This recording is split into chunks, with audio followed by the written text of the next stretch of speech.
जय श्री महाकाल। आज मैं बहुत ही ज़बरदस्त साधना लेके आया हूँ। ये सिर्फ ये जो साधना मैं जो दे रहा हूँ ये जानकारी के लिए है, करना नहीं है इसको, ठीक है। ओनली फॉर जानकारी के लिए दे रहा हूँ। इस साधना को वही कर सकता है जो निडर हो, जो किसी से ना डरता हो, ठीक है, और जो भय ना खाता हो, जिसकी आत्म शक्ति जो है प्रबल हो, आत्मविश्वास के अंदर फूट फूट के भरा हो, और जो कई प्रकार की तामसिक साधनाएं कर चुका है और कई साधनाओं में सफल हो चुका है, जिसका मनोबल मजबूत हो, वही व्यक्ति इस साधना को कर सकता है। बहुत कम व्यक्ति इस साधना को सिद्ध कर सकते हैं, कर पाए हैं आज तक, अन्यथा कोई कर नहीं पाया। क्योंकि जो भी इस साधना को सिद्ध करने गया है वो समझ लो मृत्यु को प्राप्त हो गया है। तो ये साधना मैं जानकारी के लिए दे रहा हूँ, मंत्र में बिल्कुल देने वाला नहीं हूँ। जो लोग ये साधना करना चाहते हैं वो मुझसे संपर्क करें। ये साधना मात्र जो है 2 घंटे की साधना है ये, ठीक है। तो इसका विधान जो है, विधान भी बहुत विचित्र है। विधान ही आपको करने में हालत ख़राब हो जाएगी इसकी, ठीक है। जो विधि है, जिस प्रकार आपको साधना करना है, करना क्या है, किसी भी अमावस्या की रात आपको सिद्ध शमशान जाना है, सिद्ध शमशान घाट, और आपको पहले से ही तैयार होना होगा आपको इस साधना को करने के लिए। इस साधना का नाम है स्वप्न प्रेतनी साधना। बहुत ही ज़बरदस्त साधना है ये, मात्र 2 घंटे के अंदर सिद्ध हो जाती है। लेकिन एक बात याद रखना, ये साधना इतना सरल नहीं है सिद्ध करना, ठीक है। और अगर आपने ये सिद्ध कर लिया तो आप जो चाहें वो कर सकते हैं। इस संसार पे आत्माओं को देख सकते हैं, किसी भी आत्मा को देख सकते हो आप, उनसे अपना मन माना कार्य कर ले सकते हो, ठीक है। किसी के मस्तिष्क को अपने नियंत्रण में कर सकते हो, किसी को भी अपने मन के मुताबिक किसी से कोई भी कार्य करवा सकते हो।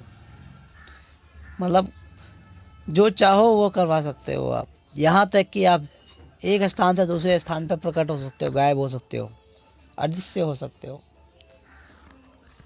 इसका उल्लेख आपको कहीं नहीं मिलेगा। ये बहुत ही गुप्त साधना है। इस साधना का नाम स्वप्न प्रेतनी है। यह एक प्रेतनी है। पहले जो मैं आपको बताया कि पहले आपको शमशान घाट जाना होगा, वो भी सिद्ध शमशान, जो जागृत शमशान होते हैं। एक सुप्त शमशान होते हैं, एक जागृत शमशान। तो आपको जागृत शमशान जाना है अमावस्या की रात, और आपको ये पता लगाना है जो चिता जल रही हो, जो चिता जल रही हो, और जो जिस चिता में किसी स्त्री को अग्नि दिया गया हो, स्त्री आप समझ गए, कोई भी मतलब लेडीज है कोई भी, तो उसकी राख आपको अमावस्या की रात में लेके आना है। काले कपड़े में उस राख को लपेट के अपने पास रख देना है। लेकिन अमावस्या जाने से पहले आपको घाट में एक चक्कर राउंड मार के आना होगा। वहाँ ये बोलना होगा, 5 अगरबत्ती, 1 रसगुल्ला, ठीक है, और एक दारू का बोतल हो या क्वार्टर हो छोटा सा, वो लेके आपको जाना है, ठीक है।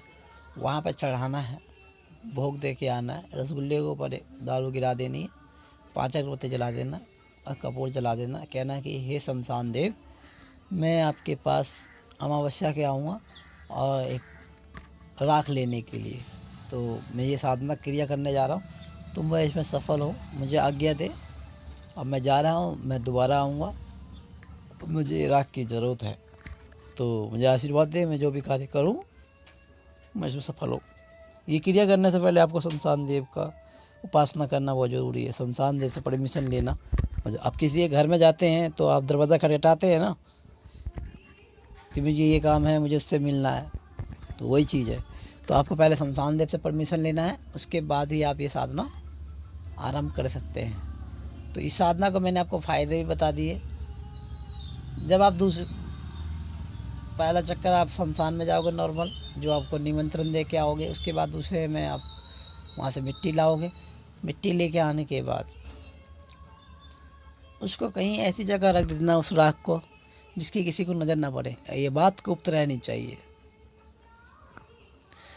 उसके बाद तीसरी अमावस्या को जो है आपको फिर जाना उस राख को लेकर, ठीक है।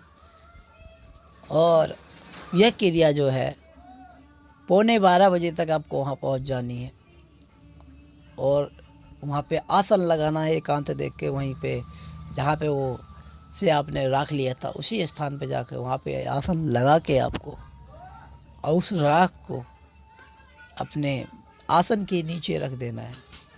नीचे रख के उस राख पे, कहने का मतलब उस राख को थोड़ा सा छिड़क दो, उस पर बैठ जाना है आपको और बैठ के आपको जाप करना है। इसमें ये अनुभव होंगे ना आपको, जो लोग बोलते हैं ना कि शक्तियाँ नहीं होती है, ढकोसला होता है, आत्माएं नहीं होती है, और जिनको विश्वास नहीं है वो ये क्रिया को करके देख ले, हाथ में ना पूरा नानी याद आ जाएगा उनको, भूल जाएंगे फिर वो, ठीक है। तो ये क्रिया खाली करने से बिना मंत्र के बता रहा हूँ मैं, ठीक है। अभी मंत्र नहीं दिया हूँ मैंने, मंत्र दूंगा तो फिर तो तमाशा ही खड़ा हो जाएगा। मंत्र मैं नहीं दे रहा हूँ क्योंकि अगर कुछ मेरा उद्देश्य नहीं है किसी को नुकसान पहुँचाना, क्योंकि कई लोग ऐसे साधक भी बैठे जो ज़िंदगी से परेशान हो, वो क्रियाओं को करने लग जाएंगे तुरंत। अगर कुछ होता है तो फिर उसका पाप का भागीदार कौन होगा?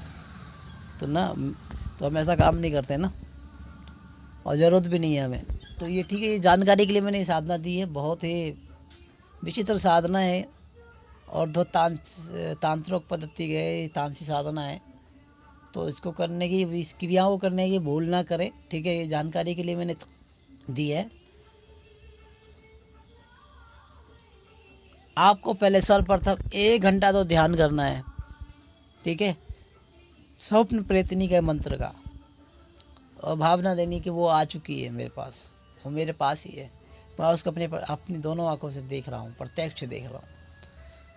और हवा चलेगी, आंधी चलेगी, तूफान चलेगी, आपको अपने आसन से नहीं उठना है। उसके बाद ध्यान करने के बाद फिर आपको मंत्रों का जाप करना है। माया होगी आपके सामने, कोई किसी को मार रहा है, कोई कुछ पीट रहा है, कोई कुछ हो रहा है, कोई कुछ हो रहा है, ताकि आप ये साधना छोड़ दो। पूरा शमशान जागृत होने लग जाता है, पूरा शमशान उठ के खड़ा हो जाएगा आप इन क्रियाओं को रोकने के लिए और आपको परेशान करने के लिए। अगर आप साधना बीच में उठे तो आपकी मृत्यु निश्चित है। आप ये लगा लो कि आपने मौत के मुंह में गए हो, ठीक है। तो मैं यही बात को अपने विराम देता हूँ, ठीक है। मैंने मंत्र नहीं दिया इसलिए कि जानकारी के लिए दिया है। ये साधना कहीं पूरे यूट्यूब पर ढूंढ लेना, आपको नहीं मिलेगा। साधना का नाम ही है स्वप्न प्रेतनी। किसी भी सपने में जाके, किसी के भी सपने में जाके आप किसी को मौत के घाट उतार सकते हो, ठीक है। किसी का भूतकाल पूरा जान सकते हो, ठीक है। बहुत सारी बातें हैं इस साधना में, मैंने जो कि आपको बताई नहीं है, और इसका मैं वर्णन करने जाऊँगा तो बहुत कम है। तो स्वप्न प्रयत्न है। तो इसी के साथ मैं विराम लेता हूँ, मैं फिर आऊँगा। ये सिर्फ साधना जो है 2 घंटे की है, 2 घंटे में सिद्ध कर सकते हो आपको। तब तक के लिए जय श्री महाकाल, मैं विराम लेता हूँ। जय श्री।